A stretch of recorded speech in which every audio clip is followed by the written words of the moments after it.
ونصلي على رسوله الكريم. أما بعد فأعوذ بالله من الشيطان الرجيم. بسم الله الرحمن الرحيم. محمد رسول الله والذين معه أشداء على الكفار رحماء بينهم. صدق الله مولانا العظيم. درود شریف پڑھیں. اللهم صل على محمد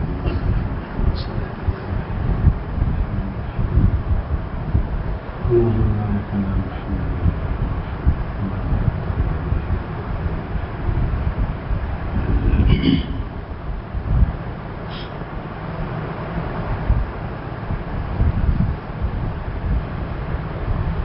اس آیت کریمہ میں اللہ تعالی جل جلالہ نے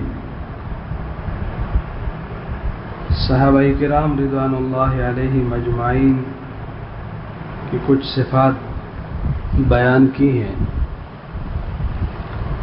اور کچھ ایسے علامات اور اس کے عادات ذکر کیے کہ جو تورات و انجیل میں بھی ذکر ہیں. اس کے بارے میں پہلے بتایا تھا کہ یہ نبی کریم صلی اللہ علیہ وسلم کے ساتھ جو صحابہ ہوں گے، جو رفقا ہوں گے، جو ان کے ساتھ شاگرد ہوں گے، وہ اسی طرح کے ہوں گے.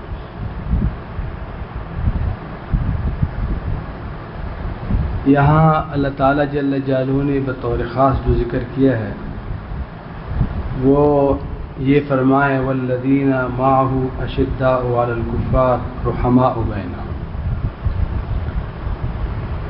قرآن مجید میں اللہ تعالیٰ جل جلالہ نے صحابہ کرام رضوان اللہ علیہم اجمعین کے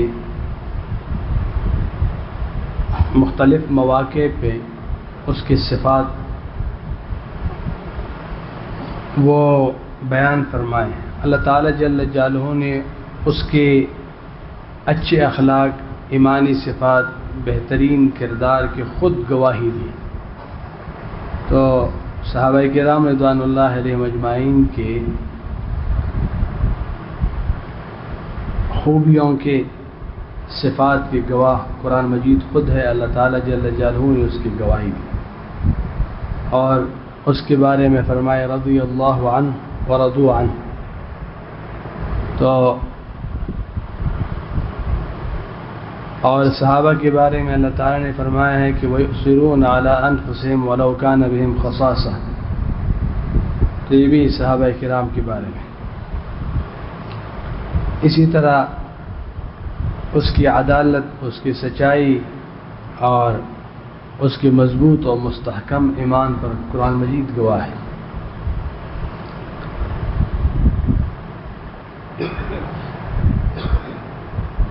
صحابہ کرام رضوان اللہ علیہم اجمعین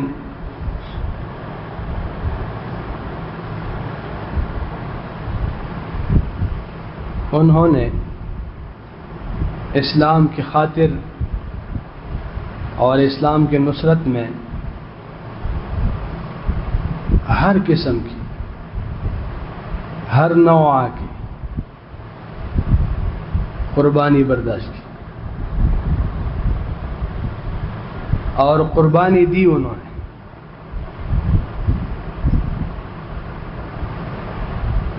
کسی چیز کی پرواہ نہیں کی، نہ اپنے علاقے کو دیکھا، نہ اپنے رشتہ داریوں کو دیکھا، نہ اپنے کاروبار کو دیکھا،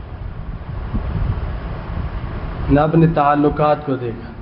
کسی چیز کی انہوں نے پرواہ نہیں کی اور سخت سے سخت مشقتیں، تکالیف برداشت کی. پورا معاشرہ ایک طرف اور صحابہ کرام رضوان اللہ علیہم اجمعین نبی کریم صلی اللہ علیہ وسلم کے ساتھ کھڑے.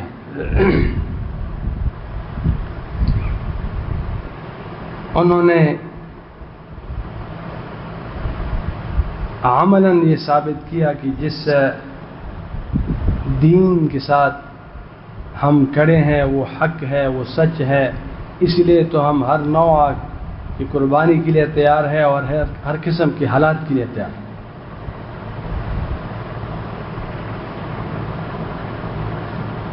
نبی کریم صلی اللہ علیہ وسلم جب مدینہ منورہ ہجرت کیا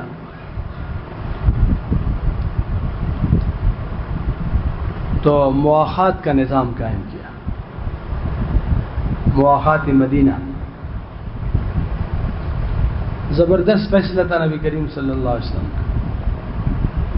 آپ اندازہ لگائیں کہ مہاجرین صحابہ انہوں نے مکہ مکرمہ سے ہجرت کی، کافی تعداد میں مدینہ منورہ آئے، اور مدینہ منورہ میں نہ ہوٹل ہے، نہ قیام کی جگہ ہے، کوئی سرائے بھی نہیں ہے، کوئی چپر بھی نہیں ہے، کچھ بھی نہیں ہے وہاں۔ اور جن لوگوں کے پاس گئے ہیں وہ خود بھی کمزور ہے، وہ بھی کوئی اس میں یکا دکا صاحب مال تھے، باقی تو کمزور تھے۔ تو نبی کریم صلی اللہ علیہ وسلم نے ایک مہاجر اور ایک انصاری صحابی، اس کے بیچ آپس میں مواخات قائم کی کہ آپ آپس میں بھائی۔ تو اس ایک فیصلے سے ہر جتنے بھی مہاجرین صحابہ تھے اس کو گھر بھی مل گیا، ٹھکانہ بھی مل گیا، چپر بھی مل گیا، سب کچھ مل گیا اس کو۔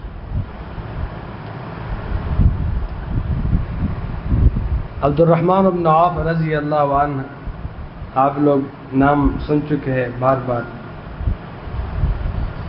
اس کے بھائی سعد بن الربیع وہ اس کے بھائی ٹھہرے۔ نبی کریم صلی اللہ علیہ وسلم نے اس کے کہا کہ آپ بھائی آپس میں۔ صحابہ کرام رضوان اللہ علیہ مجمعین نبی کریم صلی اللہ علیہ وسلم کے تربیت یافتہ تھے، اس کی صحبت یافتہ تھے، اور اس کے ایسے اخلاق، بلند اخلاق، اور اس کی ایسے صفات کہ زمانہ عاجز ہے کہ اس کے تاریخ دہرائیں۔ تو سعد بن الربیع نے عبد الرحمن بن عوف رضی اللہ عنہ سے عرض کیا کہ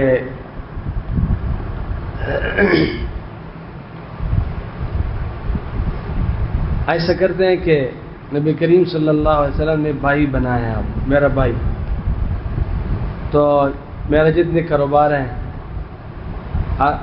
جو انصار تھے، انصار کی عادت یہ کھجور کی باغات اور یہ عام زراعت، کاشتکاری،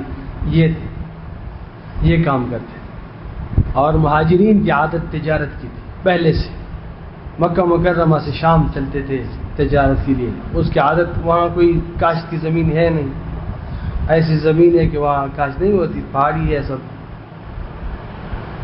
تو وہ اس کے مزاج کاروبار کا تجارت کا تھا، اور ان کا جو مزاج تھا وہ کاشتکاری کا تھا۔ تو انہوں نے کہا کہ جتنی بھی زمینیں ہیں اور جتنے یہ سب تقسیم کریں گے ساتھ ساتھ، اور مال مویشی ہے، جتنی بھی چیزیں وہ بھی تقسیم کرتے ہیں، حتیٰ کہ انسان حیران رہ جاتے ہیں۔ سعد بن الربیع کی دو بیویاں تھی اس کی، تو اس نے کہا کہ میں ایک کو طلاق دوں گا اور عدت کے بعد پھر آپ اس سے نکاح کریں۔ حالانکہ جو عرب کی اپنی جو اس کی غیرت ہے وہ چیز کے خلاف چیز ہے، لیکن وہ اسلام کے مقابلے میں، اسلامی اخوت کے مقابلے میں باقی چیزوں کو خاطر میں نہیں لاتی۔ اس کے لیے، صحابہ کے لیے ہر چیز معیار، قرآن مجید اور سنت رسول صلی اللہ علیہ وسلم وہ معیار ہوا کرتے ہیں کہ بس وہ معیار ہے، حسن کی بھی، کمال کی بھی، زندگی کے لیے، ہر چیز کے لیے بس وہ کمال، وہ معیار ہے۔ تو دیکھیں نبی کریم صلی اللہ علیہ وسلم کی تربیت یافتہ ہے، انہوں نے اتنے سارے اس کو آفر کی، اور عین ایسے وقت کی کہ عبد الرحمن بن عوف رضی اللہ عنہ کے پاس کچھ بھی نہیں ہے، نہ مال ہے، نہ متاع ہے، نہ گھر ہے، نہ کچھ بھی نہیں ہے، سب کچھ چھوڑ کے آئے ہیں۔ ایسے موقع پہ ایسے بے سہارا آدمی وہ ٹینکے کو بھی ہاتھ لگاتے، لیکن دوسری طرف بھی نبی کریم صلی اللہ علیہ وسلم کی تربیت یافتہ ہے، اس کی بھی صحبت یافتہ ہے، وہ بھی عبد الرحمن بن عوف ہے، انہوں نے کہا کہ اللہ تعالیٰ آپ کے مال میں، اولاد میں، منال میں برکت عطا فرمائے، آپ مجھے بازار کا راستہ دکھائے، بس پھر آپ فارغ ہیں، صرف مجھے بازار کا راستہ دکھائے۔ بازار کی طرف گئے بغیر کسی پیسے، یوں چلے گئے۔ اللہ تعالیٰ جل جلالہ نے عبد الرحمن بن عوف رضی اللہ عنہ کو ایسا اس کو خوبی عطا کی تھی، بڑے ماہر تھے، تو وہ پہلے دن آئے تو منافع بھی ساتھ لائے۔ بعد میں تو عبد الرحمن بن عوف بہت جلد، عبد الرحمن بن عوف رضی اللہ عنہ کا، وہ تو صحابہ کرام رضوان اللہ علیہ اجمعین میں جو سب سے زیادہ جو ایسے صحابہ تھے کہ جو اس کو اللہ تعالیٰ نے بہت کچھ دیا تھا، تو اس میں سے یہ بھی تھی۔ اور یہ اتنے اصحاب سیر نے یہ بات لکھی ہے کہ یہ اتنے اس کو مہارت تھی اور اتنی ذہین تھے، اور نبی کریم صلی اللہ علیہ وسلم کو اتنا اعتماد تھا اس کا کاروبار کے میدان میں، کہ یہود کے بازاروں میں، یہود کی منڈیوں میں دیگر لوگوں کو منع کیا تھا تاکہ مسلمانوں کی منڈی آباد ہو، مسلمانوں کی منڈی اور بازار آباد ہو۔ صرف کہا کہ عبد الرحمن بن عوف جا سکتے، کیونکہ وہ اتنے سمجھدار تھے کہ اس میدان میں اس کو کوئی غلط کرے یا کوئی اس کو دھوکہ دے، وہ بہت مشکل تھا۔ یہی سعد بن ربیع رضی اللہ عنہ، اس کے بارے میں اصحاب سیر نے ایک اور واقعہ نقل کیا ہے کہ یہ احد میں، غزوہ احد میں، احد کے موقع پہ زید بن ثابت رضی اللہ عنہ سے نبی کریم صلی اللہ علیہ وسلم نے عرض کیا کہ زید آپ جائیں اور سعد بن ربیع کے دیکھیں کس حالت میں ہے، اور میرا سلام عرض کر دے اس کو، اور اس کا پوچھی کہ کیا محسوس کرتے ہیں، اپنے آپ کو کیسے محسوس کرتے ہیں۔ زید بن ثابت رضی اللہ عنہ فرماتے ہیں کہ میں آیا تو جو شہداء تھے اس میں دیکھنے لگا کہ کہاں پڑے ہیں، کہاں زخمی ہیں سعد بن الربیع۔ تو کہتے کہ میں آیا دیکھا تو سعد بن الربیع ایک جگہ پڑے ہیں اور اتنے زخم آئے ہیں، ایک روایت میں 70 زخم آئے تھے، اور نیزے کے زخم بھی آئے تھے، اس کو تلوار کے زخم بھی آئے تھے، اس میں تیر کے زخم بھی آئے تھے، لیکن ایسے ڈٹ کر مقابلہ کیا تھا کہ پیچھے نہیں ہٹے تھے۔ تو بالکل آخری حالت تھی اس کی، تو یہ قریب آئے زید اور کہا کہ نبی کریم صلی اللہ علیہ وسلم سلام کر رہے تھے اور آپ کا پوچھ رہے تھے کہ کس حال میں۔ تو انہوں نے کہا کہ نبی کریم صلی اللہ علیہ وسلم کو میرا سلام عرض کر دیں، اور اس کو بتائیں کہ جنت کی خوشبو محسوس کر رہا ہوں، حالت یہ جنت کی خوشبو محسوس کر رہا ہوں۔ لیکن صحابہ کہ کیسے لوگ تھے، کہتے ہیں کہ میرے قوم انصار کو بتاؤ، ابھی اس حالت میں کہ 70 زخم آئے ہیں اور زخمی ہے اور بالکل آخری حالت ہے، لیکن اس کے جذبات دے کے، اس کی کیفیات دے کے، اس کے اسلام کے ساتھ تعلق دے کے، نبی کریم صلی اللہ علیہ وسلم پر فدا ہونا دے کے اور قربان ہونا دے کے اس کی، تو عین اس وقت کہتے ہیں کہ میری قوم کو بتاؤ، انصار کو، کہ کسی کی اگر انصار میں کوئی آنکھ حرکت کرتی ہو اور نبی کریم صلی اللہ علیہ وسلم کو کچھ ہوا تو اللہ کے آپ کو کوئی عذر نہیں، یعنی اگر آپ لوگوں نے تھوڑی سی بھی کوتاہی کی نبی کریم صلی اللہ علیہ وسلم کی حفاظت میں اور اس کے کہ انصار، اگر انصار کو بتاؤ اگر کسی کوئی ایک آنکھ حرکت والی موجود ہے اور نبی کریم صلی اللہ علیہ وسلم کو کچھ ہوا، یعنی کچھ اس کو، تو پھر اللہ کے ہاں کوئی عذر نہیں، یعنی آخر حد تک اس کے دفاع اور اس کے لیے اس پہ قربان ہو. تو اشداء علی الکفار، اشداء علی الکفار، کفار کے مقابلے میں سخت ہے، اور اپنا معاملہ دیکھیں، اپنوں کے لیے اتنا تیار ہے کہ سب قربان کریں. کیا کریں؟ سب قربان کریں، جائیداد بھی تقسیم کریں، یہ بھی کر لیں وہ بھی کر لیں. اور کفار کے مقابلے میں کتنے سخت ہیں اور جذبات کیا ہے آخر تک اس کی.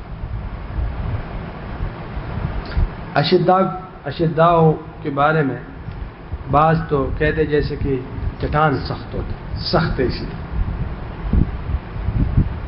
اور بعض علماء کہتے ہیں کہ اشداء کا مقصد یہ ہے کہ باہمی ایسے مربوط ہے، سیسا پلائی ہوئی دیوار ہے ایسے کہ انگلی ٹوسنے کی جگہ نہیں اس میں. ان کی قلوب اور آپس میں ایسی مضبوط ہے کہ اس میں کیا نہیں کہ یہ گنجائش نہیں. اور ایک دوسرے پر کیا ہے؟ مہربان، ایک دوسرے پر مہربان. دین اسلام نے ہر دور میں اللہ تعالیٰ جل جلالہ کا عجیب سنت ہے. ہر دور نبی کریم صلی اللہ علیہ وسلم کا دور مکی دور دیکھی، پھر مدینہ منورہ میں مدنی دور دیکھی، نبی کریم صلی اللہ علیہ وسلم کی غزوات دیکھی، اس کے بعد پھر خلفائے راشدین کا دور دیکھی، اس کے بعد پھر تابعین کا دور دیکھی. ہر دور میں اسلام جو ہے وہ مسلمانوں سے قربانی چاہتے ہیں. کیا چاہتے ہیں؟ قربانی چاہتے ہیں. یہ اس کے مزاج میں، اس کے مزاج میں. اور الحمدللہ ہر دور میں مسلمان کیا کرتے ہیں اسلام کے لیے. اسلام اس کی سب سے اولین اور سب سے عظیم مقصد ہوتی ہے، تو اس کے لیے ہر نوع ہر قسم کی قربانی کے لیے کیا ہوتے ہیں؟ تیار ہوتے ہیں، اس کے لیے تیار ہوتے ہیں. اور اس کے لیے صحابہ کرام رضوان اللہ علیہم اجمعین، نبی کریم صلی اللہ علیہ وسلم نے ایسے مثالیں قائم کی ہے کہ وہ تا قیامت پوری انسانیت اور تمام مسلمانوں کے لیے کیا ہے، وہ ایک ایسی خوبصورت تصویر ہے کہ سب کو سیکھنے کے لیے بہت کچھ ہے اس میں. اللہ تعالیٰ جل جلالہ صحابہ کرام رضوان اللہ علیہ اجمعین کے درجات کو بلند فرمائیں اور پوری امت کی طرف سے بہترین جزائے خیر عطا فرمائیں.